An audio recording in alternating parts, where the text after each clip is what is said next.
Thomas Mackenzie's eyes snapped open at 3:17 a.m., his calloused hand instinctively reaching for his neck. The thing that had started as a simple pimple 2 weeks ago now throbbed like a second heartbeat beneath his weathered skin. In the pale moonlight filtering through his studio apartment's single window, he stumbled to the bathroom mirror above the chipped porcelain sink. What stared back at him made his Vietnam-hardened stomach lurch. The bump had grown to the size of a golf ball, angry red with a dark center that seemed to pulse with its own rhythm. As he watched in horror, the skin stretched taut, and something shifted beneath the surface, a deliberate movement that had nothing to do with blood flow or muscle spasms. "Jesus Christ," he whispered, his trembling fingers hovering inches from the grotesque mass. The bump twitched again, and Thomas Mackenzie, who had survived the Tet Offensive and 42 years of hardship, finally understood what real terror felt like. Leave a like and share your thoughts in the comments along with the city you're watching from now. Let's continue with the story. The nightmare had begun 2 weeks earlier on a Tuesday morning that felt like any other in Thomas Mackenzie's carefully ordered life. At 42, he had constructed a routine that kept the ghosts at bay: wake at 5:30, black coffee and yesterday's newspaper, then the 10-minute walk to Consolidated Manufacturing, where he'd worked the night shift for 8 years. The chemical plant sat on the edge of town like a sleeping giant, its smokestacks piercing the gray October sky. Tom lived alone in the studio apartment above Patterson's Diner, the same building where his late wife Maggie had served coffee and homemade pie to factory workers for 15 years. 3 years since cancer had taken her, and he still paid rent to old Mrs. Dorothy Patterson, who pretended not to notice when he talked to Maggie's photograph each morning before work. The apartment was spartanly furnished: a narrow bed, his grandfather's recliner, and a kitchen table where he ate solitary meals. Maggie's wedding dress still hung in the closet, and her coffee mug remained in the dish drainer, never quite making it back to the cabinet. Tom wore his wedding ring like armor against a world that had already taken too much. His daughter Elizabeth had been gone for 3 years too, not to death, but to something worse. A bitter estrangement that began at Maggie's funeral. Dr. Elizabeth Mackenzie now, a cardiac surgeon in Boston who sent Christmas cards but never called. The argument had been about medical bills, about choices made and chances missed, but really it was about two people drowning in grief and pulling each other under instead of reaching for the surface. At Consolidated, Tom operated the chemical mixers with the same methodical precision he'd once used to field strip his rifle in Vietnam. The work was repetitive but honest, and it paid enough to cover rent and groceries with a little left over for the American Legion bar on Fridays. His supervisor, a decent man named Rick Morrison, treated the older workers with respect and never asked questions about why a man with Tom's intelligence was content to work nights in a factory. The bump first appeared after a weekend of overtime when the plant had been processing a new batch of industrial solvents. Tom noticed it Monday morning while shaving, a small red irritation just below his hairline. He'd dabbed it with alcohol and forgotten about it, another minor indignity of aging. By Wednesday, it had doubled in size. October first arrived with the kind of crisp autumn morning that made Tom remember why he'd never left this small Pennsylvania town. The maple trees lining Main Street had begun their annual transformation, painting the world in shades of amber and rust. He'd worked a double shift over the weekend, and his body ached in ways that reminded him he wasn't 20 anymore. The bump appeared that Monday morning like an unwelcome visitor. Tom first noticed it while running his razor along his jawline, a small red irritation just below his left ear. He pressed against it gently, feeling a hard nodule beneath the skin. Probably just an ingrown hair or a minor infection from the industrial dust at the plant. He dabbed it with rubbing alcohol and went about his day. Mrs. Patterson noticed him scratching at it when he stopped for coffee Tuesday morning. "That looks angry, Tommy," she said, her weathered hands setting down his usual black coffee and wheat toast. At 74, Dorothy Patterson had the sharp eyes of someone who'd spent decades watching over the neighborhood. "You been using that harsh soap from the plant?" "It's nothing, Dot, just a bump." Tom's fingers found the spot again, noting how it had grown overnight. What had been the size of a pinhead now felt like a small marble beneath his skin. By Thursday, the bump had doubled again. Tom stood in his bathroom mirror, studying the angry red mass that now protruded visibly from his neck. The skin around it felt hot and tight, and when he pressed gently, he could swear he felt something shift inside. The thought made his stomach turn, but he pushed it away. Probably just fluid buildup from infection. At work, his supervisor, Rick Morrison, pulled him aside during the lunch break. "You okay, Mackenzie? You keep touching your neck, and Jenkins said you looked green around the gills yesterday." Tom tugged his collar higher, hoping to hide the increasingly obvious swelling. "Just a cyst or something. Nothing serious." But Rick's expression remained concerned. "My uncle had something like that once. Turned out to be more than he thought. Maybe you should get it checked out." The suggestion sat heavy in Tom's stomach. Doctors meant bills, and bills meant admitting he couldn't handle his own problems. He'd survived Vietnam without running to medics for every ache and pain. This was just another challenge to endure.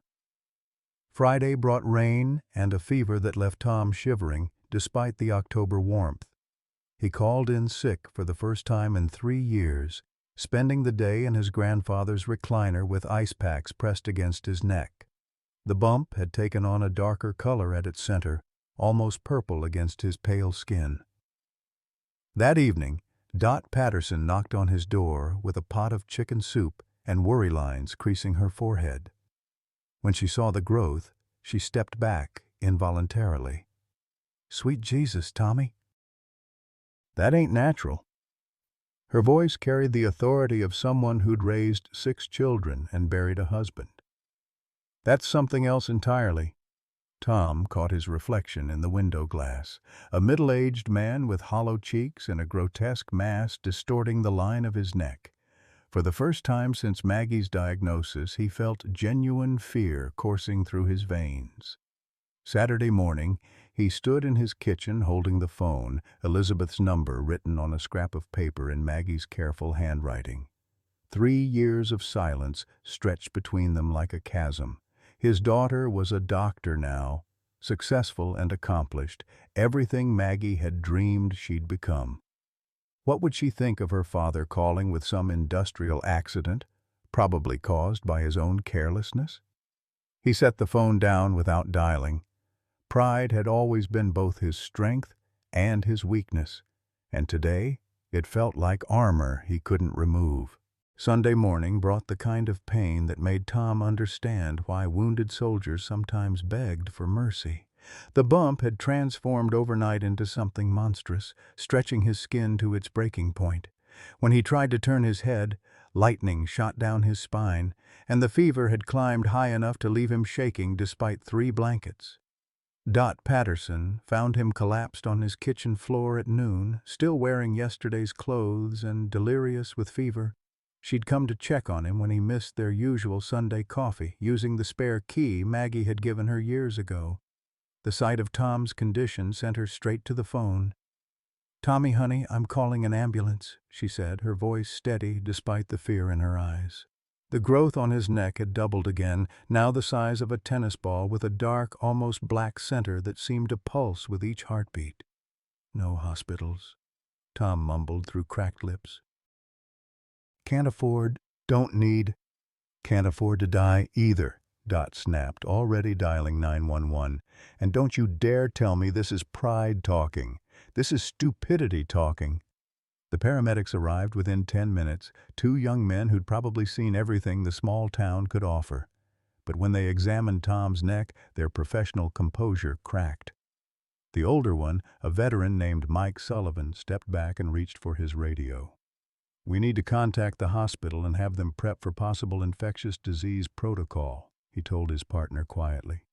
"I've never seen anything like this." Tom drifted in and out of consciousness during the ambulance ride, aware only of the siren's wail and the worried voices around him. In his fevered dreams, he was back in Vietnam, lying in a hospital tent while medics worked over him. But this time, Maggie was there, her gentle hands cooling his forehead, whispering that everything would be okay. The emergency room at County General Hospital erupted into controlled chaos when Tom arrived. Nurses scattered to gather equipment, while Dr. Samuel Richardson, the chief of surgery, took one look at the grotesque mass and ordered immediate isolation protocols. "How long has it been like this?" Dr. Richardson asked Dot, who had followed the ambulance in her ancient Buick. "I first noticed something small about 2 weeks ago," she replied, wringing her hands. "But Tommy's stubborn as a mule, wouldn't listen to reason about seeing a doctor." Dr. Richardson examined Tom carefully, his experienced hands probing around the swollen area. The skin was hot to the touch and stretched so tight it looked ready to burst.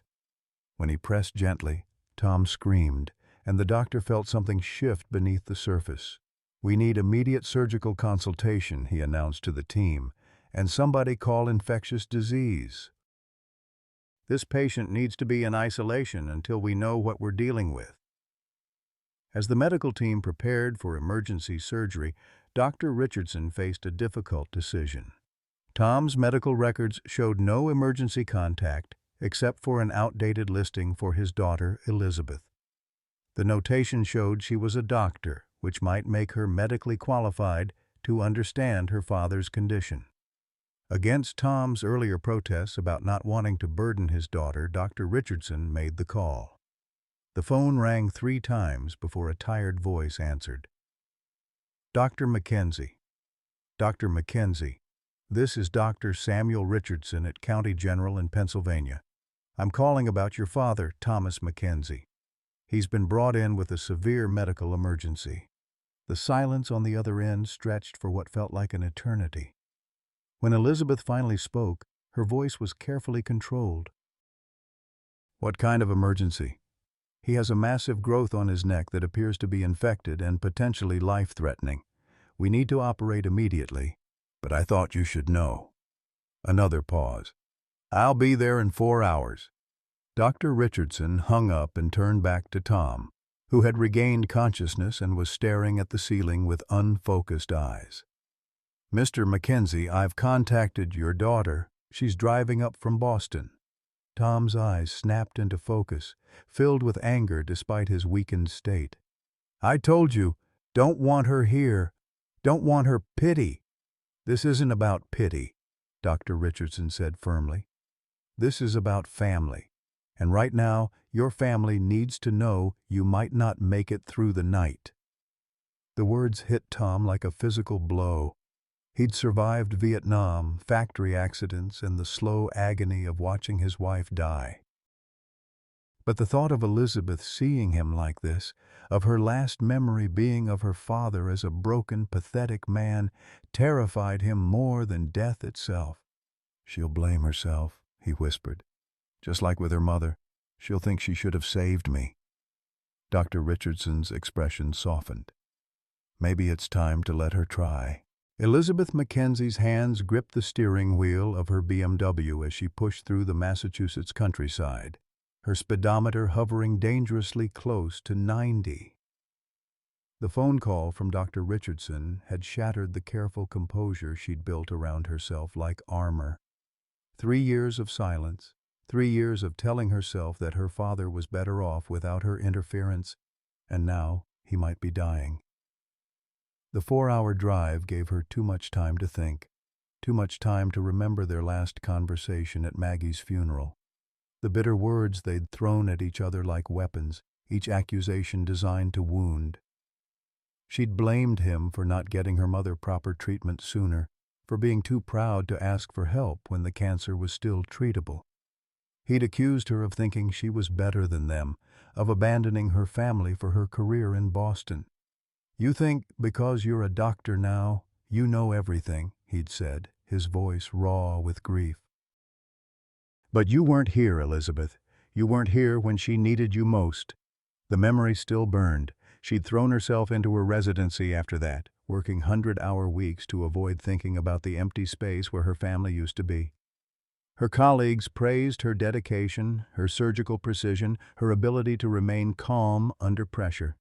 They didn't know that she was running from the guilt that gnawed at her insides like cancer. When she finally reached County General, the autumn sun was setting behind the mountains, painting the sky in shades of amber and rose. The hospital looked smaller than she remembered from her childhood visits with her mother. Everything seemed smaller now, diminished by the years and distance she'd put between herself and this place. Dr. Richardson met her at the emergency room entrance, a tall man with silver hair and kind eyes that reminded her of her father's before grief had hardened them. "Dr. Mackenzie, I'm Sam Richardson." "Thank you for coming." "How is he?" Elizabeth asked, her professional training kicking in to mask the fear in her voice. "Stable for now, but we need to operate immediately. The growth on his neck has become life-threatening. There's significant tissue necrosis, and if it spreads to the carotid artery—" He paused, seeing the recognition in her eyes. As a cardiac surgeon, she understood the implications better than most. They walked through the hospital corridors, past rooms filled with the familiar sounds and smells of medicine. Elizabeth found herself remembering the countless hours she'd spent here as a child, waiting while her mother received treatments, playing games in the waiting room to pass the time. Back then, hospitals had seemed like places of hope and healing. Now they felt like monuments to everything she'd failed to save. Tom was unconscious when they reached his room, the sedatives keeping him mercifully unaware of the monstrous growth that had consumed nearly half his neck. Elizabeth stopped in the doorway, her hand flying to her mouth. In 3 years her father had aged a decade. His once thick hair was now silver and thinning, his face gaunt with loneliness and poor nutrition, but it was the grotesque mass on his neck that made her stomach clench with professional horror and personal anguish. "My God," she whispered, "how long has it been like this?" According to his neighbor, about 2 weeks, but he refused medical treatment until today. Dr. Richardson's voice carried a gentle reproach. She said he was too proud to ask for help. Elizabeth moved closer to the bed, her trained eye cataloging the symptoms. The growth was enormous, stretching the skin to its limit, with areas of black necrosis that suggested dying tissue. The smell was unmistakable, infection deep and dangerous. Her father's breathing was labored, his pulse weak and rapid. "We need to operate tonight," she said, her voice steady despite the emotion churning inside her. "The longer we wait, the greater the risk of systemic infection." Dr. Richardson nodded. "I was hoping you'd assist. Your father is going to need the best surgical team we can assemble." The next few hours passed in a blur of preparation. Elizabeth scrubbed in alongside Dr. Richardson, her hands moving through the familiar ritual that had become second nature over the years. In the operating room, she could push aside her emotions and become purely professional, focused only on the task at hand. But when Tom was wheeled in, pale and vulnerable under the harsh surgical lights, the sight nearly broke her composure. This was her father, the man who had taught her to ride a bicycle and helped her with algebra homework. The man who had worked double shifts to pay for her medical school, never complaining about the sacrifice. The man she'd walked away from in anger and pride. The surgery was more complex than anyone had anticipated. The growth had sent tendrils deep into the surrounding tissue, requiring delicate work to avoid damaging vital structures.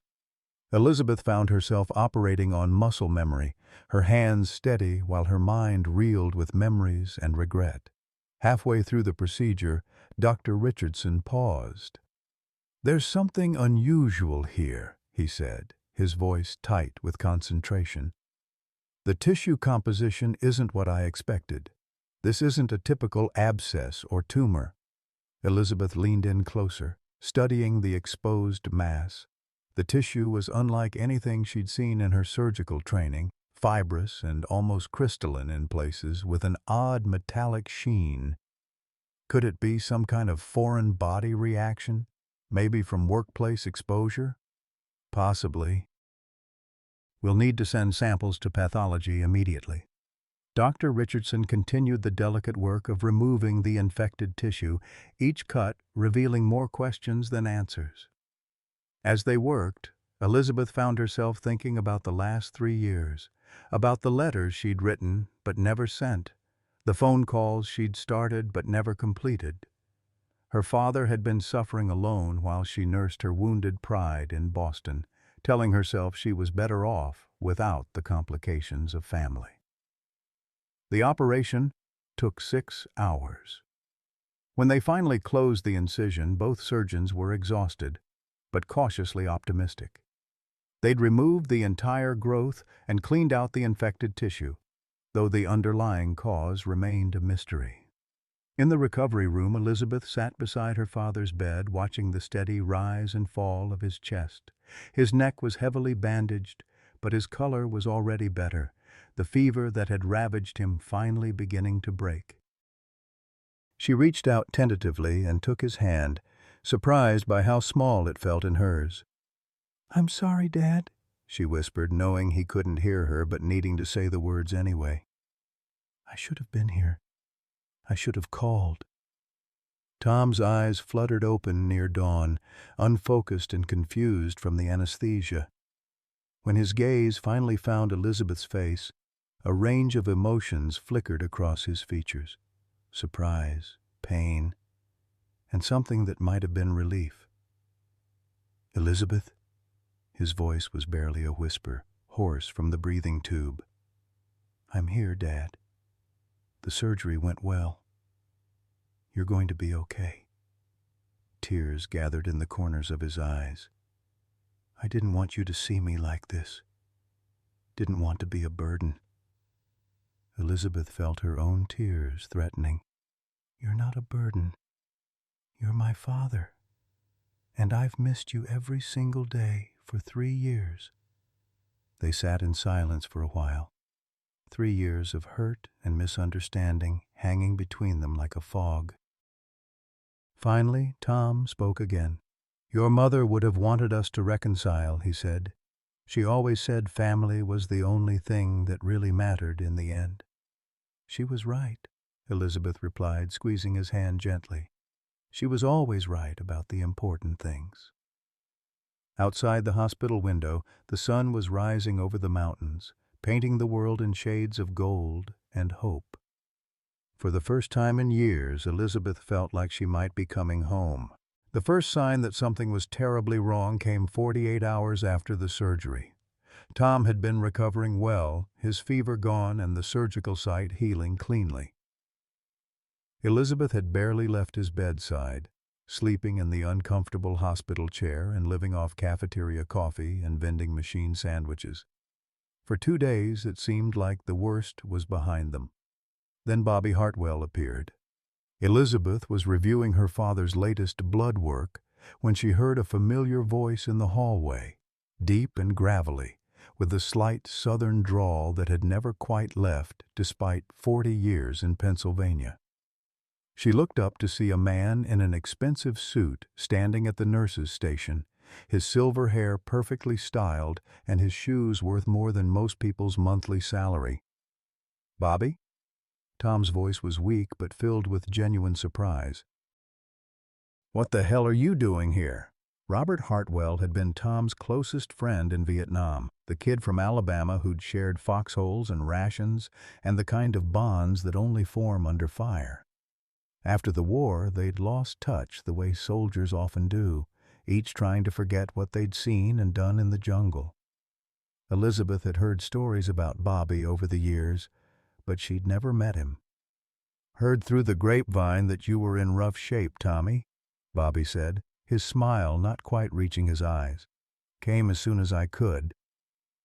Elizabeth studied the man who claimed to be her father's old war buddy. Something felt off about his sudden appearance. How had he known about the surgery? Tom hadn't contacted anyone except her, and she certainly hadn't reached out to any of his old army friends. "How did you find out?" she asked, introducing herself as Tom's daughter. Bobby's smile flickered. "You know how it is with old soldiers. We keep tabs on each other. Brotherhood and all that." But Elizabeth noticed the expensive watch on his wrist, the perfectly manicured nails, the way he held himself with the confidence of a man accustomed to power. This wasn't the struggling veteran she'd expected from her father's stories. "What line of work are you in now, Mr. Hartwell?" she asked, her medical training making her naturally observant of details that didn't add up. "Business consulting," Bobby replied vaguely. "Mostly government contracts." "Boring stuff." Tom seemed oblivious to the undercurrents of tension, just happy to see an old friend. They talked about shared memories from the war, laughing about drill sergeants and terrible army food. But Elizabeth noticed that Bobby steered the conversation away from specifics, deflecting questions about his current life and work. The real crisis began that evening. Tom's temperature spiked to 104 degrees, and his white blood cell count soared despite the heavy antibiotics. Dr. Richardson ordered immediate blood cultures and additional imaging, worried about a secondary infection that could prove fatal. "This doesn't make sense," Elizabeth told Dr. Richardson as they reviewed Tom's latest test results. "The surgical site is clean, no signs of infection, but his blood work suggests his body is fighting something systemic." Dr. Richardson frowned at the lab reports. "There's something else. The pathology results came back on the tissue we removed. The lab wants to run additional tests. They're saying the tissue composition is unlike anything they've seen before."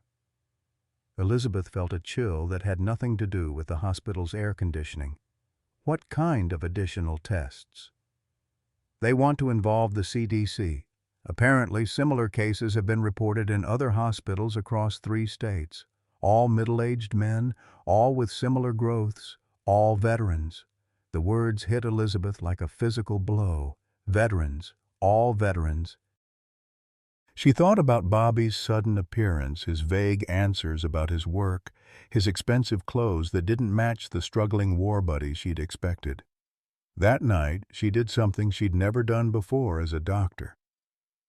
She broke into the hospital's computer system using her medical credentials and began searching for patterns. What she found made her blood run cold. 7 cases in the past 6 months. All men between 40 and 50, all Vietnam veterans, all employed at chemical plants or factories that handled industrial solvents, and all had died within 72 hours of surgery, despite initially successful operations. Elizabeth printed the records and studied them in the harsh fluorescent light of the hospital corridor. The pattern was too specific to be coincidence. Someone was targeting Vietnam veterans, but why? And how was Bobby connected? She found her answer in Tom's employment records. Consolidated Manufacturing, where her father had worked for 8 years, was owned by a subsidiary of Hartwell Industries, Bobby's company. The pieces began falling into place with sickening clarity. Bobby hadn't appeared out of friendship or concern. He'd been monitoring Tom, probably monitoring all the veterans who worked at facilities his company owned. But why? What was the purpose of making these men sick? Elizabeth confronted Bobby in the hospital parking lot the next morning. He was smoking a cigarette beside a black sedan that probably cost more than most people's houses. "You knew this would happen," she said without preamble. "You knew my father would get sick." Bobby took a long drag of his cigarette, studying her with eyes that had gone cold and calculating. "You're a smart girl, Elizabeth. Too smart for your own good, maybe. What did you do to him? What did you do to all of them?" Bobby flicked his cigarette into the parking lot. "Your daddy and we volunteered for some special programs back in the day. Medical research, they called it. Stuff to help future soldiers. We were young and stupid and wanted to serve our country." Elizabeth's heart pounded. "What kind of programs?" "The kind that leave things in your body for 40 years before they activate. The kind that turn old soldiers into test subjects for new kinds of weapons." Bobby's voice was matter-of-fact, as if he were discussing the weather. Your daddy's been carrying a biological time bomb since 1971. We all have. And you've been watching, waiting for it to go off. I've been trying to control it. The activation can be delayed, managed, if you know what you're doing. I've kept Tommy alive longer than most. Bobby's face showed genuine regret. I never wanted this for him. But orders are orders. Elizabeth felt the world spinning around her. Orders from who?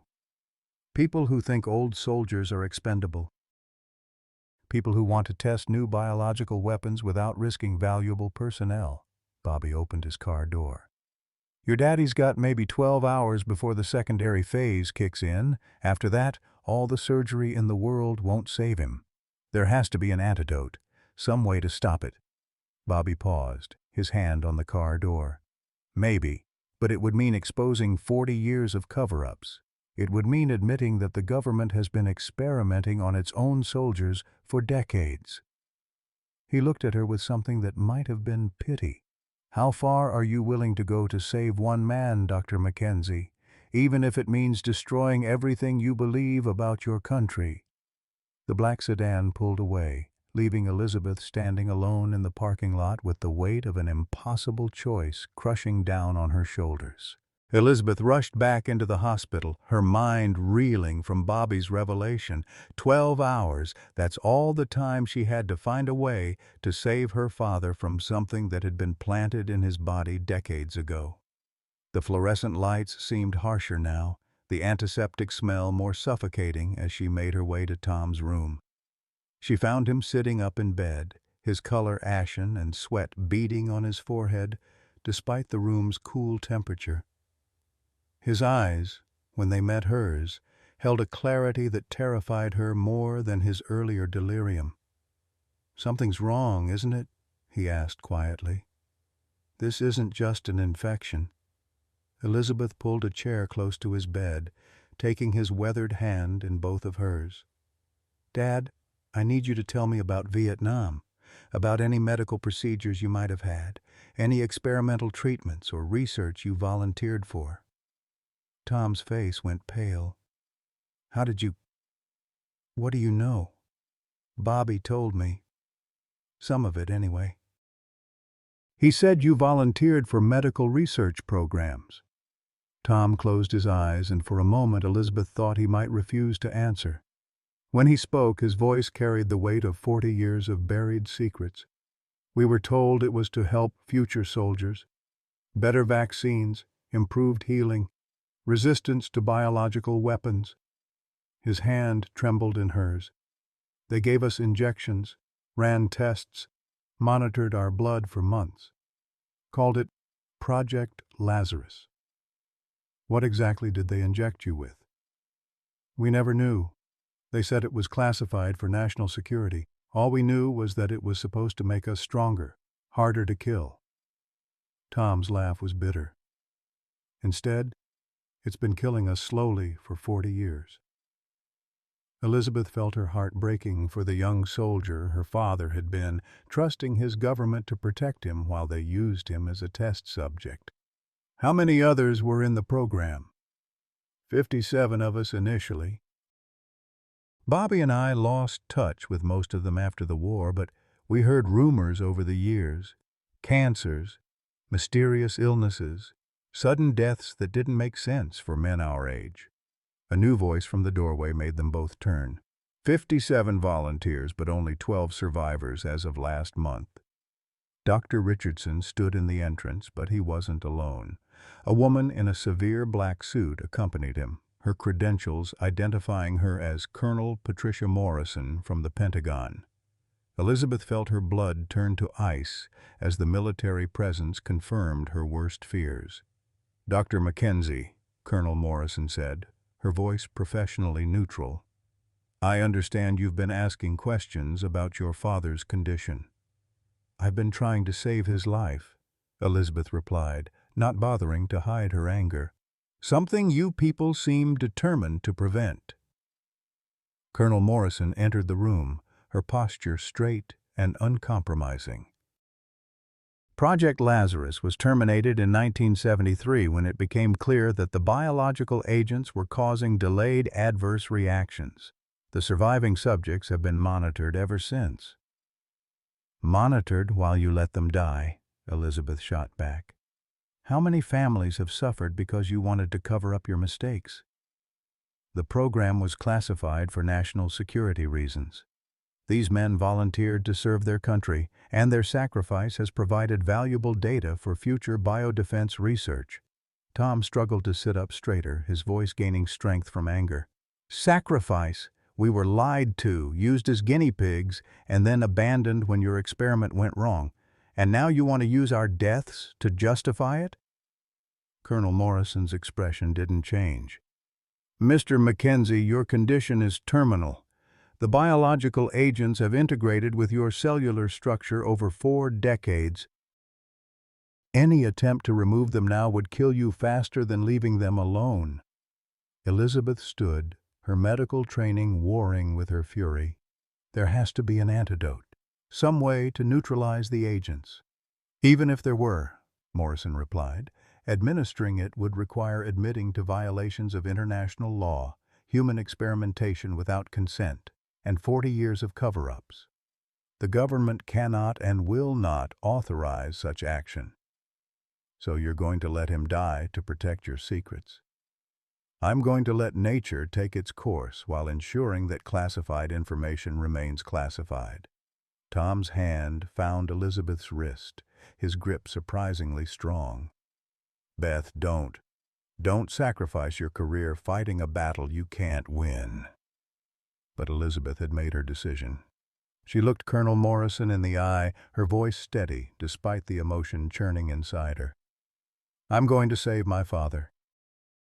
And if that means exposing Project Lazarus and every dirty secret connected to it, then that's what I'll do." "Dr. Mackenzie," Morrison warned, "interfering with a classified military operation is a federal crime. You could face treason charges." "Then I guess you'll have to arrest me," Elizabeth replied. "But first, you'll have to watch me save the man you people have been trying to kill for 40 years. What happened next would haunt Elizabeth for the rest of her life. Within minutes of Colonel Morrison's ultimatum, Tom's condition deteriorated catastrophically. His temperature spiked to 106 degrees, his blood pressure plummeted, and his heart began racing in an irregular rhythm that sent the monitors into a frenzy of alarms. Dr. Richardson rushed in with a crash team, but Elizabeth could see in his eyes that he'd never encountered anything like this before. Tom's body was shutting down systematically, as if some internal switch had been flipped. The biological agents that had been dormant for 40 years were now wreaking havoc on every organ system. "We're losing him," Dr. Richardson announced, his hands working frantically to stabilize Tom's vital signs. "His kidneys are failing, liver enzymes are through the roof, and his heart rhythm is completely erratic."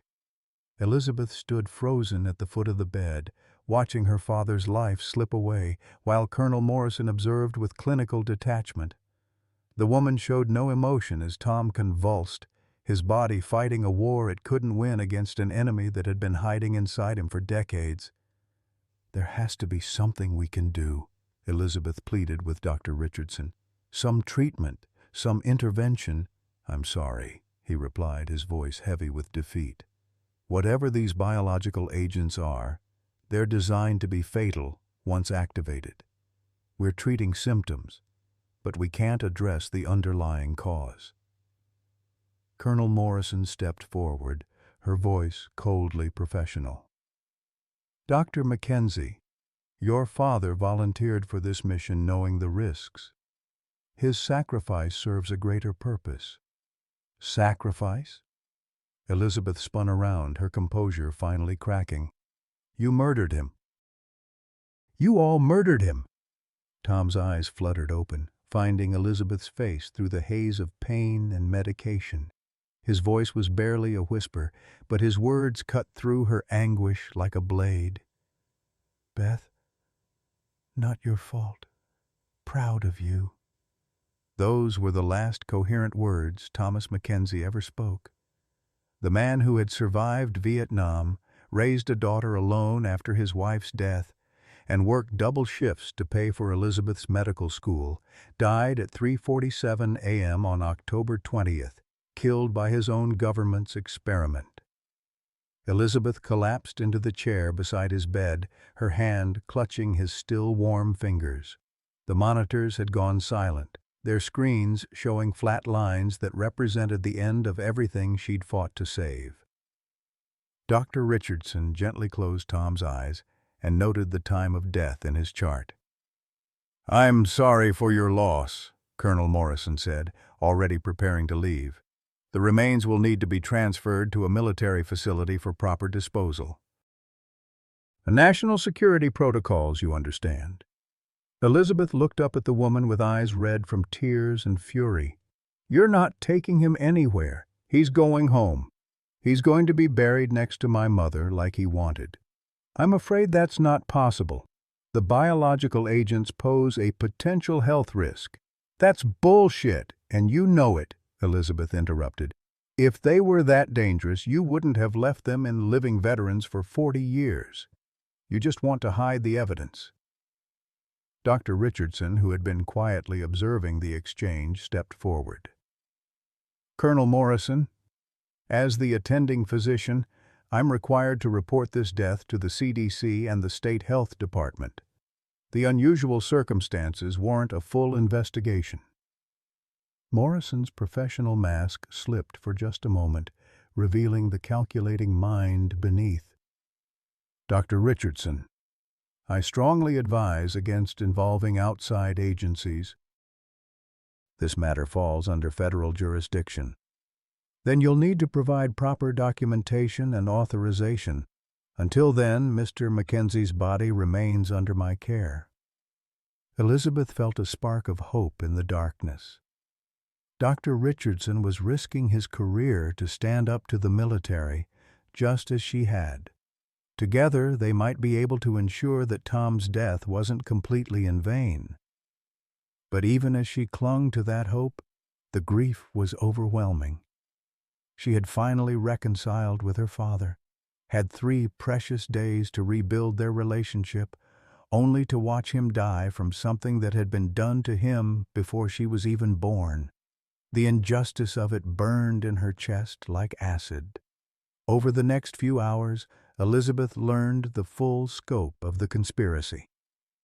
Bobby Hartwell, racked with guilt over his role in the cover-up, provided her with documents that detailed Project Lazarus from its inception. 57 young soldiers had been injected with experimental biological agents designed to enhance their immune systems and healing abilities. Instead, the agents had integrated with their cellular structure, lying dormant until triggered by specific chemical compounds. The trigger, it turned out, was the industrial solvent that Tom and the other victims had been exposed to at their jobs. Bobby's company had been systematically placing Lazarus survivors in positions where they would eventually encounter the activation agent, then monitoring their condition as they sickened and died. The data collected from their deaths was being used to refine biological weapons for future military applications. "Your father lasted longer than most," Bobby told Elizabeth as he handed over a thick file of classified documents. "Strong constitution, I suppose." But the outcome was always predetermined. Elizabeth stared at the paperwork that detailed her father's death sentence, written decades before she was born. How could you do this? How could you watch your friends die and say nothing? Bobby's face was haggard, aged by guilt and sleepless nights. They had leverage. My family, my business, everything I'd built since the war. They said if I cooperated, if I helped monitor the survivors, I could protect them.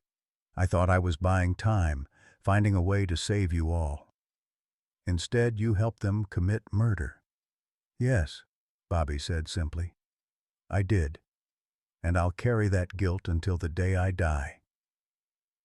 The documents Bobby provided were explosive. They detailed not just Project Lazarus, but dozens of other illegal experiments conducted on American soldiers over the past 50 years. Chemical weapons testing, biological warfare research, psychological manipulation studies, all conducted without informed consent and covered up by layers of classification and bureaucracy. Elizabeth realized she was holding the keys to one of the biggest military scandals in American history. The question was, what to do with them? Exposing the truth would vindicate her father and the other victims, but it would also destroy countless careers and potentially compromise national security. As she sat in the hospital chapel, her father's body lying cold in the morgue below, Elizabeth made her decision. She called the Washington Post, the New York Times, and every major news outlet she could think of. Then she called the CDC, the FBI, and the offices of 3 different congressional committees. Tom Mackenzie had died believing that his daughter was ashamed of him, that he was a burden she'd rather forget. But she would make sure that his death exposed the system that had killed him and prevented it from claiming any more victims. The phone calls would trigger the biggest investigation into military medical experiments since the Nuremberg trials. Bobby Hartwell would become a whistleblower, trading his testimony for immunity. Colonel Morrison would eventually face court-martial for her role in the cover-up. But for now, Elizabeth simply sat in the empty chapel and grieved for the father she'd lost twice, once to pride and anger, and now to the very government he'd served with such loyalty. The biological agents that had killed him were finally silent, but the truth about Project Lazarus was just beginning to speak. Outside, dawn was breaking over the mountains, painting the sky in shades of gold and rose. It was the kind of morning Tom had always loved, the kind that made him believe in the possibility of better days ahead. Elizabeth wiped her tears and stood up. She had work to do, justice to pursue, and a promise to keep. Her father would be buried beside her mother, as he'd wanted. And the world would know the truth about what had been done to him, and the 56 other men who'd trusted their government to protect them. The war that had shaped Tom Mackenzie's life was finally over. But the battle for accountability was just beginning. 6 months after Thomas Mackenzie's death, the story that Elizabeth had unleashed upon the world had grown into something far larger than either she or Bobby Hartwell could have imagined. The Washington Post's initial investigation had sparked a firestorm of congressional hearings, criminal prosecutions, and international condemnation that reached the highest levels of government.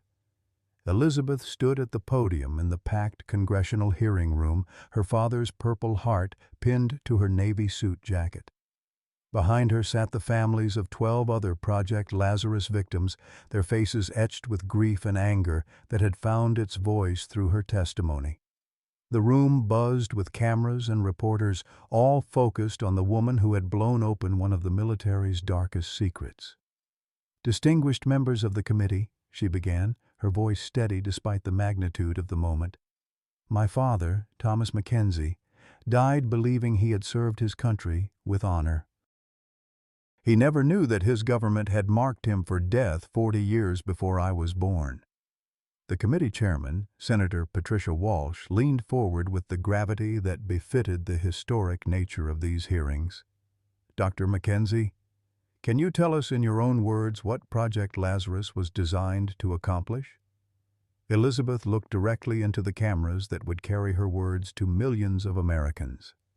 Project Lazarus was a biological weapons program that used American soldiers as unwitting test subjects. 57 young men were injected with experimental agents that would lie dormant for decades before being activated by specific chemical triggers. The government then systematically placed these veterans in jobs where they would eventually encounter those triggers, monitoring their illnesses and deaths to gather data for future weapons development. A murmur of shock and outrage rippled through the packed gallery. Elizabeth continued, her voice growing stronger with each word. "My father and his fellow veterans weren't just abandoned by their government, they were murdered by it, slowly and deliberately, over the course of 40 years. Bobby Hartwell testified next. his once confident demeanor replaced by the hollow shell of a man who had carried unbearable guilt for decades. His voice cracked as he described his role in the conspiracy, the families he had helped destroy, and the friends he had watched die while remaining silent. "I told myself I was protecting them," he said, his hands shaking as he read from his prepared statement. "I thought if I cooperated, if I helped monitor their condition, I could find a way to save them. Instead, I became an accomplice to murder." The revelation sent shockwaves through the military establishment. Colonel Patricia Morrison was arrested on charges of conspiracy, murder, and violations of international law. 3 generals were forced into early retirement, and the Secretary of Defense resigned in disgrace. The President himself was forced to address the nation, offering a formal apology to the families of Project Lazarus victims. But for Elizabeth, the public vindication felt hollow compared to the empty space in her life where her father should have been. She had won justice for Tom Mackenzie, but she couldn't bring him back. The man who had raised her alone after her mother's death, who had worked double shifts to pay for her medical school, who had loved her despite their estrangement, was gone forever. The healing began slowly, in unexpected ways. Dot Patterson, her father's elderly neighbor, became a surrogate grandmother, filling Elizabeth's small apartment with homemade meals and stories about Tom's daily life in the years they'd been apart. She learned that her father had kept every newspaper clipping about her medical career, that he'd donated blood regularly in her honor, and that he'd visited her mother's grave every Sunday to tell Maggie about Elizabeth's accomplishments. "He was so proud of you," Dot told her one evening as they sat through photo albums in Tom's old apartment. "Even when you weren't speaking, especially then, he'd say, 'My Elizabeth is saving lives in Boston. She doesn't need her old man getting in the way.'" Dr. Richardson became an unexpected ally and mentor, helping Elizabeth establish the Mackenzie Foundation for Veteran Medical Rights. The organization provided free medical care for veterans suffering from the effects of military medical experiments funded by the massive government settlement that resulted from the congressional investigation. The Foundation's first clinic opened in the building that had once housed Consolidated Manufacturing, the chemical plant where Tom had unknowingly been exposed to the agents that killed him. Elizabeth insisted on performing the dedication ceremony herself, standing in the same parking lot where her father had arrived for work each day, never knowing he was walking into a trap set decades earlier. "This clinic stands as a promise," she told the gathered crowd of veterans, families, and reporters. "A promise that no American soldier will ever again be used as a test subject by their own government. A promise that the men and women who serve our country will be treated with the dignity and respect they've earned." Bobby Hartwell, released from federal prison after serving 2 years in exchange for his cooperation, attended the dedication. He approached Elizabeth afterward, his face aged by guilt and prison, but his eyes clear for the first time in decades. "I know I can never make up for what I did," he said quietly. "But I want you to know that your father never stopped believing in you. Even at the end, when he was in such pain, he kept talking about how proud he was of the doctor you'd become." Elizabeth studied the man who had been both her father's closest friend and his ultimate betrayer. "He forgave you, didn't he? Even after he learned the truth?" Bobby nodded, tears streaming down his weathered cheeks. "That's the kind of man Tommy was, better than any of us deserved." The Mackenzie Foundation grew rapidly, becoming a model for veteran advocacy nationwide. Elizabeth left her prestigious position in Boston to run the organization full-time, finding purpose in preventing other families from suffering as hers had. She testified before Congress regularly, pushing for stronger protections for military personnel and transparency in medical research. On the first anniversary of Tom's death, Elizabeth stood beside his grave in the small cemetery outside town. The headstone read simply, Thomas Mackenzie, loving father and husband, victim of those he served. Beside it lay Maggie's grave, and between them Elizabeth had planted a small garden of the wild flowers her father had loved. "I did it, Dad," she whispered, placing fresh flowers on both graves. "I made sure the world knows what they did to you. I made sure it won't happen to anyone else." The wind rustled through the maple trees overhead, their autumn leaves falling like tears onto the graves below. Elizabeth pulled her coat tighter and smiled through her own tears. She had lost her father twice, but in fighting for justice, she had found him again, in the veterans who now received proper care, in the families who would never suffer as hers had, and in the promise she made every day to honor his memory by protecting those who served. Tom and Elizabeth Mackenzie's story reminds us that some of life's most precious gifts come wrapped in our darkest moments.